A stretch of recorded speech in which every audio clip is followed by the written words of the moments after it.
What is this flower? About 5 years ago, it appeared in my garden. And this is Diane from Tennessee.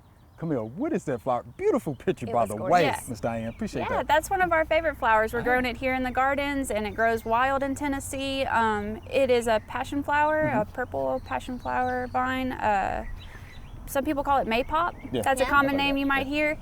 Which is funny though, because it definitely is not blooming and it's not making fruit in May. And so it must have gotten that name from somewhere more south of us, right? Because they're referring to the fruit that how the fruit pops open.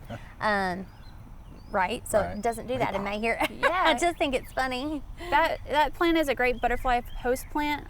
We're big on those here, and so the Gulf fritillary butterfly will lay its eggs on there and be more attracted to your garden if you plant that there. You can keep it as a garden plant, but it probably ended up there because birds eat the little fruits that it makes. And it has vine type growth? Yeah, it's a vine. You can trellis it if you want to grow it in the garden. We have it growing up a stop sign pole in one of our flower beds, and it's just gorgeous. Gets a lot of interest because it has such a unique flower. Yeah, the thing about the flower is you can really see the flower parts. I mean, look at those anthers. There's like 5 anthers in there, and the thread-like filaments It looks that are like a purple UFO. and Like white. it's really unique.